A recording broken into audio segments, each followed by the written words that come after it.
Laisse-moi te poser deux questions. Première question, qu'est-ce que signifie être riche pour toi? Deuxième question, qu'est-ce que signifie être heureux pour toi? Si tu es comme la majorité des gens, et je ne dis pas ça pour te blesser, et je dis ça parce que c'est statistiquement vrai, alors tes réponses ressemblent probablement à quelque chose comme ça. Être riche, c'est avoir beaucoup d'argent, une belle maison, une voiture de luxe, la liberté financière, ne plus avoir à travailler, pouvoir acheter tout ce qu'on veut quand on le veut. Être heureux, c'est se sentir bien, avoir des relations épanouissantes, réaliser ses rêves, vivre sans stress, apprécier chaque moment. Ces deux réponses, aussi raisonnables qu'elles paraissent, contiennent deux des mensonges les plus destructeurs que notre époque nous vende. Et aujourd'hui, je vais te dire exactement pourquoi. Le premier mensonge, la richesse comme accumulation.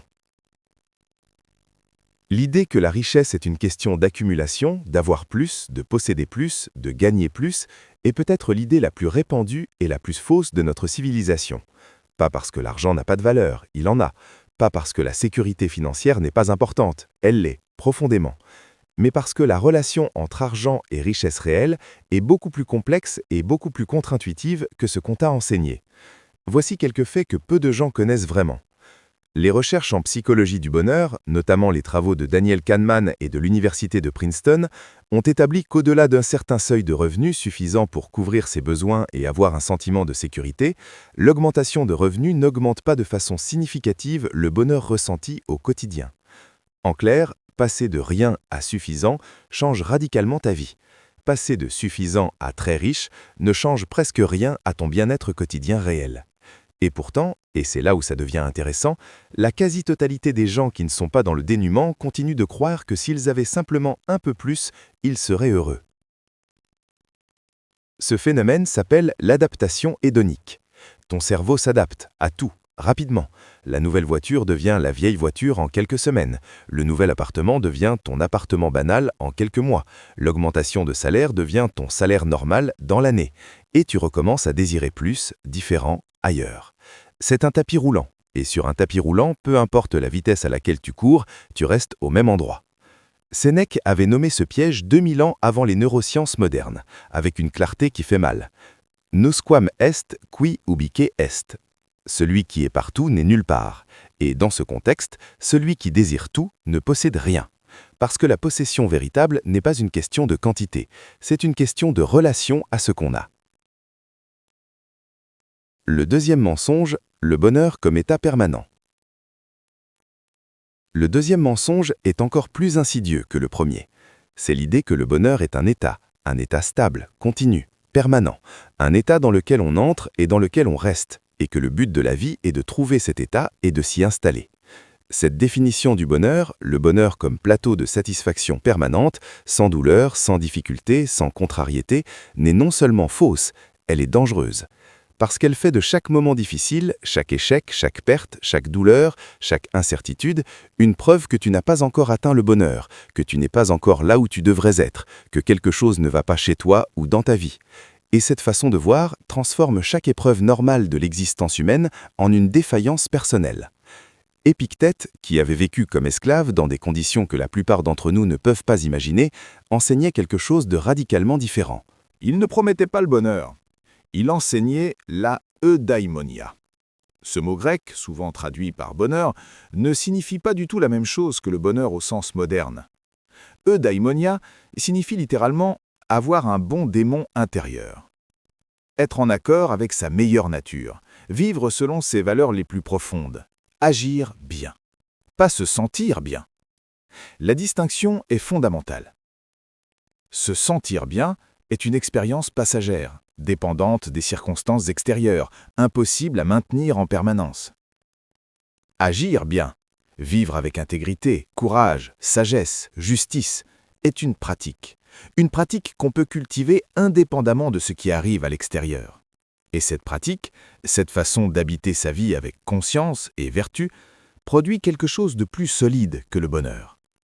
Elle produit une paix intérieure, un contentement profond, une stabilité qui ne dépend pas du cours de la bourse ou de ce que pensent tes voisins. Cherche à l'intérieur. La source du bien est là. et elle jaillira toujours si tu la creuses. Marc Aurèle écrivait ça depuis le siège d'une guerre, épuisé, entouré de morts et de trahisons. La source du bien est là, et elle jaillira toujours si tu la creuses. Ce que ces mots signifient vraiment. Alors, si la richesse n'est pas l'accumulation, et si le bonheur n'est pas un état permanent, qu'est-ce que c'est vraiment? Voici les définitions que les stoïciens proposaient, et que 2000 ans de pratiques philosophiques ont vérifiées. La richesse véritable, c'est la liberté. Pas la liberté d'acheter ce qu'on veut, la liberté de ne pas avoir besoin de ce qu'on n'a pas. La liberté d'être pleinement présent dans la vie qu'on a, sans qu'elle soit constamment diminuée par le désir de la vie qu'on n'a pas. Ce n'est pas de la résignation, ce n'est pas de la pauvreté volontaire, c'est quelque chose de plus puissant. C'est la capacité de regarder ce qu'on a, ses compétences, ses relations, sa santé, sa liberté de penser, ses expériences, et de le voir vraiment, de le sentir vraiment. Pas comme un catalogue de ce qui manque encore, mais comme une réalité abondante. Et cette capacité, cette vision de l'abondance dans ce qui est déjà là, c'est la richesse que personne ne peut te prendre. Pas la crise économique, pas le licenciement, pas la maladie, pas les accidents de la vie. Elle est en toi, pas dans ton compte bancaire. Et le bonheur véritable, le démonia, c'est le mouvement. C'est l'acte de devenir, pas d'être arrivé, mais d'avancer vers ses valeurs, vers sa meilleure version, vers plus de sagesse, de courage, d'amour, de contribution. Ce mouvement, même douloureux, même difficile, est en lui-même une forme de joie. La joie de quelqu'un qui fait vraiment quelque chose de sa vie, qui ne subit pas, qui construit. Sénèque formulait cette double vérité avec l'économie de mots de quelqu'un qui avait tout compris. Divitiae sunt si povertatem ratione vincas.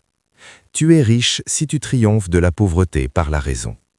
Pas par l'accumulation, par la raison, c'est-à-dire par ta façon de voir, de comprendre, d'apprécier ce qui est là. Avant de continuer, je veux que tu fasses quelque chose. Pense à la dernière fois où tu t'es senti vraiment riche, vraiment heureux. Est-ce que c'était parce que tu avais acquis quelque chose, parce que tu avais gagné plus, parce que toutes tes conditions extérieures étaient parfaites, ou est-ce que c'était autre chose? Peut-être un moment de connexion vraie avec quelqu'un que tu aimes, peut-être la satisfaction d'avoir accompli quelque chose de difficile, peut-être le simple fait d'être pleinement présent dans un moment, sans téléphone, sans distraction, sans penser sur demain. Ces moments-là, c'est là que la richesse et le bonheur réel habitent. Et dans la partie 2, je vais t'expliquer précisément comment construire une vie où ces moments ne sont pas des accidents, où ils sont la norme.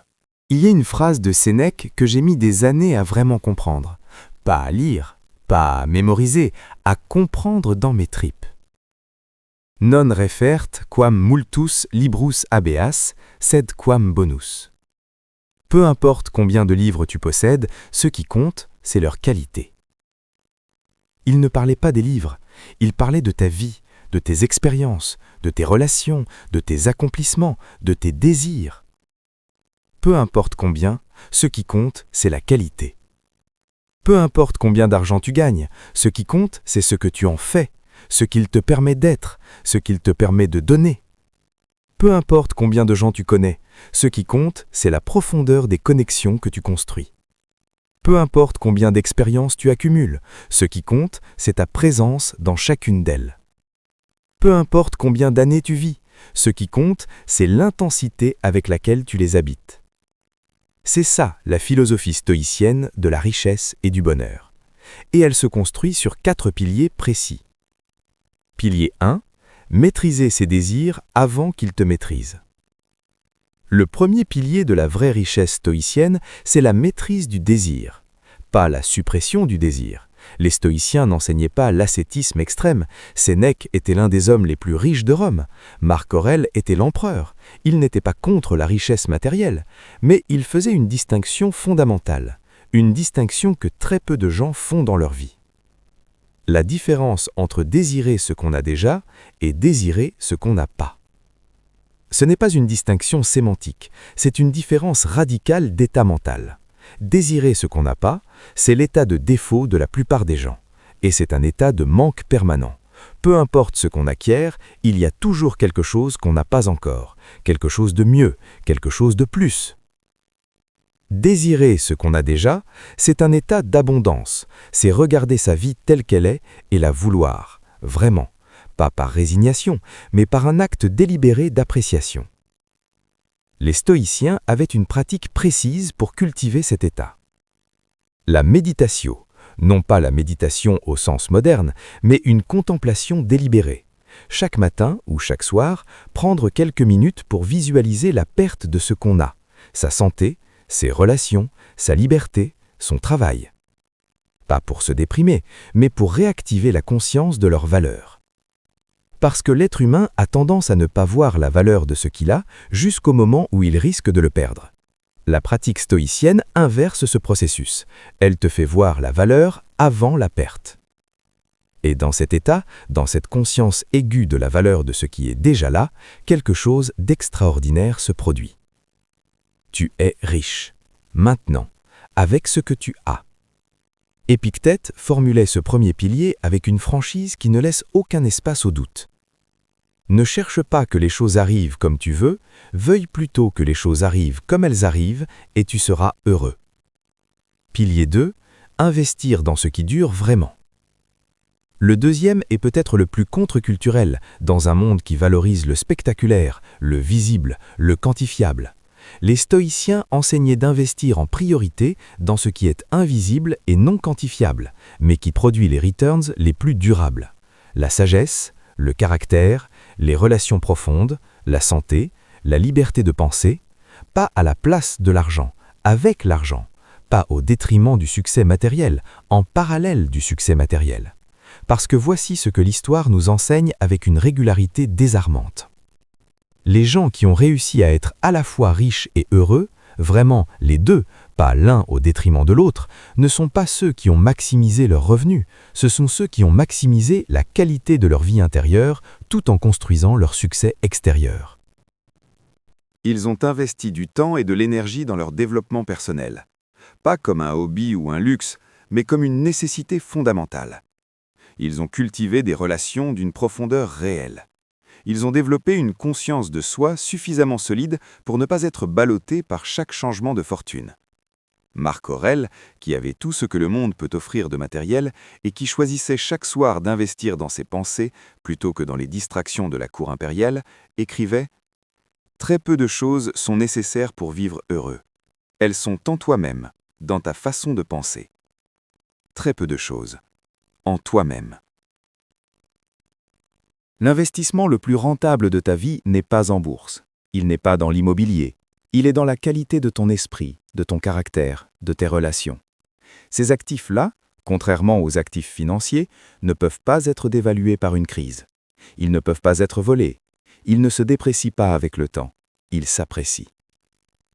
Pilier 3. Donner avant de recevoir. Voici le pilier le plus contre-intuitif et le plus puissant.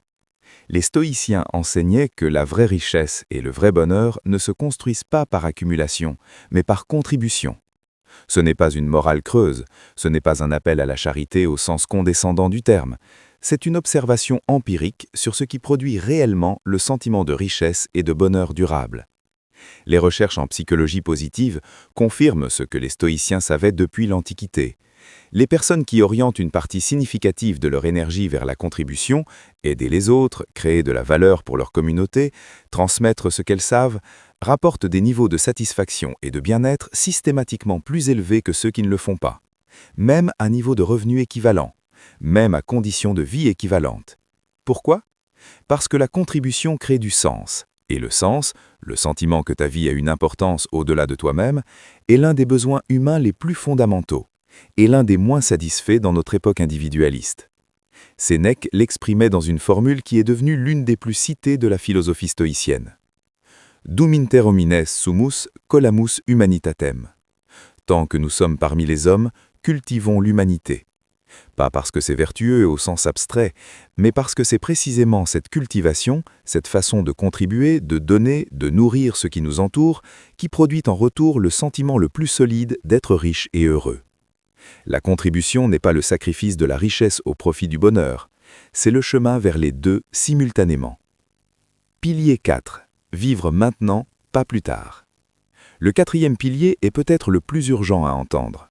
L'une des illusions les plus communes sur la richesse et le bonheur, c'est l'illusion du plus tard. Je serai riche plus tard quand j'aurai atteint tel objectif. Je serai heureux plus tard quand ma situation sera stabilisée. Je profiterai de ma vie plus tard quand j'aurai moins de contraintes. Sénèque avait une réponse à ce plus tard, une réponse qu'il formulait dans chaque lettre à Lucilius avec une insistance qui ressemblait presque à de la panique, tellement il était conscient de l'urgence. Omnia Lucilius aliena sunt, temporum tantum nostrum est. Tout est étranger, Lucilius, le temps seul nous appartient. Et il ajoutait, avec cette directness qui tranchait comme une lame, Dum inter differtur vita transcurrit. Pendant que tu remets à plus tard, la vie passe. Pendant que tu attends les bonnes conditions pour commencer à vraiment vivre, la vie passe. Pendant que tu accumules pour être riche plus tard, le présent dans lequel tu pourrais être riche maintenant se dissout. La richesse et le bonheur stoïcien ne sont pas des destinations futures, ce sont des pratiques présentes. Ce sont des façons d'habiter ce moment, avec conscience, avec intention, avec gratitude pour ce qui est là, avec courage pour ce qui doit être fait. Et ces façons d'habiter le moment s'apprennent, se cultivent, se renforcent chaque jour par des actes délibérés et simples. Le journal du matin où tu nommes 3 choses pour lesquelles tu es riche aujourd'hui. Pas demain, aujourd'hui. La conversation profonde que tu n'as pas remise à plus tard. L'acte de générosité que tu as fait sans attendre d'être toi-même en abondance d'abord. Le travail que tu as accompli avec soin parce que c'est ta façon d'être dans le monde, pas parce que tu espères une récompense future. Ces petits actes, accumulés, jour après jour, année après année, c'est ça, construire une vie riche et heureuse à la façon stoïcienne. La vie que tu mérites d'avoir. Je veux finir avec une image. Imagine 2 personnes à la fin de leur vie. La première a passé 60 ans à courir vers un horizon qui reculait au même rythme qu'elle avançait. À chaque étape, elle pensait que la prochaine étape serait celle où elle serait enfin riche et heureuse. Elle a accumulé, elle a performé, elle a impressionné. Et le soir de ses 80 ans, elle regarde derrière elle avec la sensation inconfortable que la vraie vie est quelque chose qu'elle n'a pas encore commencé. La deuxième a fait quelque chose de différent. Elle a décidé à un moment de sa vie, pas quand les conditions étaient parfaites, mais maintenant, qu'elle allait commencer à vivre riche. Pas en argent peut-être, mais en présence, en profondeur, en contribution, en accord avec ses valeurs. Elle a connu des difficultés, des pertes, des douleurs. Elle n'a pas été épargnée par la vie. Mais quand elle regarde derrière elle à 80 ans, elle voit une vie, une vraie vie, dense, pleine, habitée. C'est ça que les stoïciens cherchaient. Pas la richesse au sens mondain, pas le bonheur au sens superficiel, une vie habitée. Marc Aurèle, dans les dernières pages de ses pensées, écrites par un homme qui savait qu'il mourrait bientôt, épuisé par 20 ans de guerre et d'épidémie, notait simplement « Nulle part on ne peut trouver une retraite plus calme et plus tranquille qu'en sa propre âme. Accorde-toi souvent cette retraite et renouvelle-toi. » Renouvelle-toi. C'est le dernier mot sur la richesse et le bonheur stoïcien. Pas arrive, pas accumule, pas performe. Renouvelle-toi, chaque jour, dans chaque moment, avec ce que tu as, à partir d'où tu es. La vie riche et heureuse ne t'attend pas à la fin du chemin, elle est dans ta façon de marcher. Dis-moi dans les commentaires, quelle est la chose que tu as déjà et que tu sous-estimes le plus en ce moment? Je lis tout. À très bientôt.